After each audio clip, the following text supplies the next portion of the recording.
IMP news, सच की आवाज। खबर गोंडा से है, जहां जनपद मुख्यालय के उप निबंधक अभिलेखागार में साल 1984 में हुए आगजनी के दौरान कई अहम दस्तावेजों के जलकर राख होने से क्षेत्र के लोगों को तमाम दुश्वारियों से गुजरना पड़ रहा है। खासकर दस्तावेजों के जलने से भूमाफियाओं का दखलअंदाजी शुरू हो गया है, जिससे लोगों को तमाम समस्याओं से रूबरू होना पड़ रहा है। ताज़ा मामला तरफगंज थाना क्षेत्र के पकड़ी बाजार का है, जहां बेनामे की जमीन को लेकर विवाद उत्पन्न हो गया है, जिसकी शिकायत गांव के इंद्रसेन सिंह निवासी अमदही ने मुख्यमंत्री एंटी भूमाफिया सहित जिलाधिकारी को भेजी है।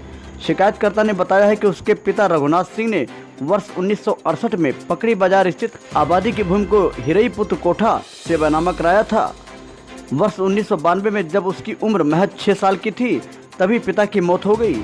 उसने बताया कि बेनामे की जमीन खोजने के बाद उस पर उसने कब्जा करने का प्रयास किया तो मृतक हुए विक्रेता के पुत्र बेचू को नागवार गुजरा। साथ ही ग्राम प्रधान की सह पर कब्जे में रोड़ा डाल रहे हैं। पीड़ित ने बताया कि इतना ही नहीं, विपक्षी बेचू ने अपने पिता हिरई का मृत्यु प्रमाण पत्र बेनामे के पूर्व का बनवा लिया है, जिसके चलते बेनामे के दस्तावेज को फर्जी बता रहा है।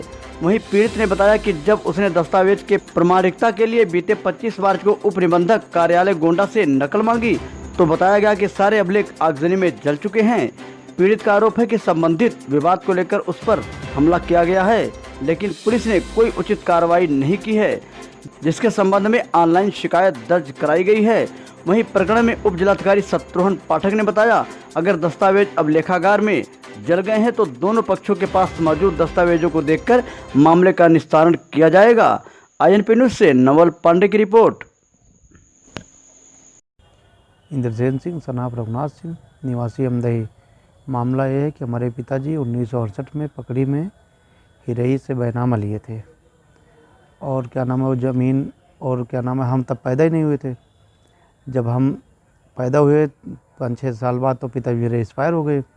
जब मैंने होश संभाला ठीक से, थोड़ा जानकारी हुई, तब मैंने कागज़ पाया इसको। फिर मैंने मुआयना किया गोंडा जाके निबंधक कार्यालय पे भी, और क्या नाम है यहाँ पकड़ी में भी पता करवाया तो ज़मीन मौके पे आती और वहाँ से मिला कि 1984 की आगजनी में ये सारा कागज़ जल गया है। तो फिर हमने ADM साहब से बात की, फिर सारा प्रकरण है तो वहाँ के निवासी प्रधान पकड़ी, वो हमसे 5 लाख रुपए मांगने लगे कि दोगे तब कब्जा करने दूंगा, नहीं तो सब फर्जी कर दूंगा और मारू पीटूंगा। मारे पीटे भी, और क्या नाम है पैसा मांग रहे हैं ज़बरदस्ती। नहीं मांगने पे मेरा बैनामा फर्जी बता रहे हैं, बहुत परेशान कर रहे हैं, जान माल का खतरा है उनसे हमको। शिकायत कहाँ की आपने? शिकायत गोंडा भी किए थे, SP वहाँ मुख्यमंत्री के यहाँ भी किए थे और कई जगह करवाए, कुछ सुनवाई नहीं हुई कहीं से भी। बहुत परेशान कर रहे हैं हमको, रास्ता चलना बंद कर दिया मैंने उधर से। बहुत डर है कहीं वो मार न डाले हमको। पप्पू प्रधान पकड़ी विवेक कुमार सिंह बहुत ज़्यादा परेशान किए हुए हमको। मारपीट के मामले में आपने शिकायत की थी थाने पर? जी, मारपीट के मामले में हमसे मारपीट एक दिन हुई थी, रात में वो हमको मारने लगे थे। वहाँ हम जा रहे थे घर, रोके गाड़ी, 5-6 लोग मिलके। फिर हमने थाने पे मैं रात भर बैठा था। फिर मेरा 151 में चालान हुआ और उनके ऊपर कुछ नहीं हुआ। डॉक्टरी भी हमारी हुई थी, उसका भी कुछ अता पता नहीं है। बहुत परेशान कर रहे हैं हमको। ज़मीनों पर कब्जा किसी का है? उस पर ज़मीन खाली पड़ी है, मेरे पिताजी नींव भरवाए थे, वही नींव है ज़मीन के बराबर में, बाकी वैसे प्लाट पूरा खाली पड़ा हुआ है। IMP न्यूज चैनल को सब्सक्राइब करके बेल आइकन को दबाना बिल्कुल भी ना भूलें।